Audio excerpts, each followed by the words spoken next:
आप देख रहे हैं नेट्रिक न्यूज, साहस सच कहने का। नमस्कार, मैं हूं आपके साथ प्रेरणा तलवार और आप देख रहे हैं नेट्रिक न्यूज।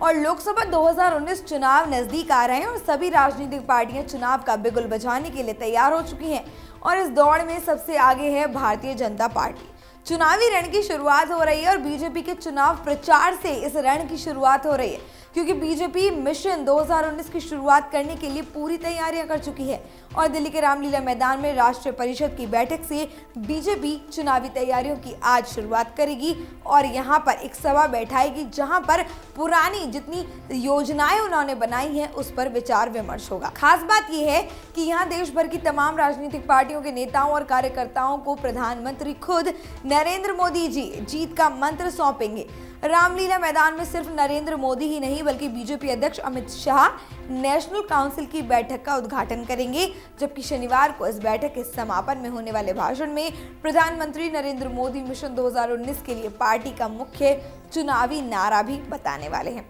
इस बैठक की सबसे बड़ी बात यह है कि ये अब तक की सबसे बड़ी राष्ट्रीय परिषद होने वाली है, जिसमें देश भर से लगभग 12,000 प्रमुख कार्यकर्ता जुटने वाले हैं। आपको बता देते हैं कि ये बैठक सामान्य वर्ग के आर्थिक रूप से कमजोर तबके के लोगों को शिक्षा और रोजगार में 10% आरक्षण देने का जो प्रावधान सरकार ने बनाया है उसमें संविधान संशोधन विधेयक को लोकसभा और राज्यसभा की मंजूरी मिलने के बीच हो रही है। ये कहना गलत नहीं होगा कि इस संशोधन विधेयक हाल ही में हुए विधानसभा चुनावों में हिंदी पट्टी के 3 राज्यों मध्य प्रदेश, छत्तीसगढ़ और राजस्थान में पार्टी को मिली हार के बाद भगवा पार्टी के मनोबल को बढ़ाया गया है। इस बिल को लेकर बीजेपी का मानना है कि राष्ट्रपति की मंजूरी मिलने के बाद ही कानून लागू हो जाएगा। साथ ही साथ उनका मानना यह भी है कि इससे हिंदी भाषी राज्यों में अगड़ी जाति के मतदाता पार्टी के समर्थन में आ जाएंगे और इसके साथ ही जाट, पाटीदार, मराठा और राजनीतिक रूप से दूसरे महत्वपूर्ण समुदायों में भी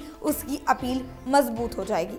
आपको बता देते हैं कि इस बैठक में पार्टी के पास चर्चा करने के लिए बहुत से विषय हैं जिनकी मदद से वो चुनाव की रणनीति बनाने के लिए तैयार हो सकते हैं। जैसे किसानों के लिए पार्टी नीति सरकार द्वारा जो कदम उठाए गए उनको जांचेगी परखेगी, गरीबों के कल्याण के लिए जो योजनाएं चलाई गई उन पर विचार करेगी, साथ ही साथ पार्टी द्वारा चलाई गई और भी योजनाओं और आर्थिक विकास की चीजों पर भी सरकार ध्यान करेगी।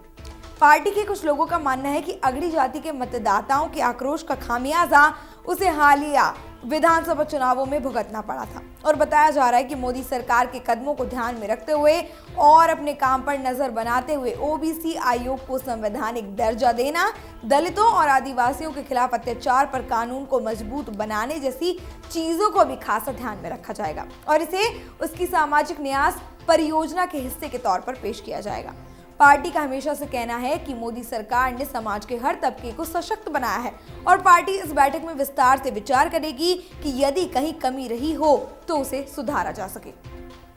उन्होंने बताया है कि किसानों के लिए पार्टी नीति सरकार द्वारा उठाए गए कदमों और गरीबों के कल्याण के लिए चलाई गई जो विभिन्न योजनाएं थी और आर्थिक विकास के लिए जो कदम उठाए गए थे उन पर भी खास तौर से चर्चा की जाएगी। गौरतलब है कि किसानों की कर्ज माफी और राफेल सौदे को लेकर कांग्रेस सरकार को घेरने का प्रयास भी किया जाएगा और इस सभा में देश भर के पार्टी कार्यकर्ताओं का महासंगम होगा, जहां से बीजेपी अपने विजय अभियान की शुरुआत करेगी। राज्यसभा सदस्य अनिल बलूनी का कहना है कि इस बैठक में हर प्रदेश से पार्टी कार्यकर्ता आएंगे और इस बैठक में प्रस्ताव भी पास किए जाएंगे। देखना यह होगा कि इस विशाल महासभा में आखिर क्या क्या चीजें सामने आने वाली हैं और कितनी तैयारी बीजेपी कर पाएगी। फिलहाल के लिए इतना ही। देश और दुनिया की तमाम अहम खबरों को जानने के लिए सब्सक्राइब करें हमारे चैनल नेट्रिक न्यूज को। हमारे साथ जुड़े रहने के लिए हमारे YouTube चैनल को सब्सक्राइब करें, साथ ही बेल आइकन को दबाएं। नेट्रिक न्यूज की खबरें सबसे पहले देखने के लिए।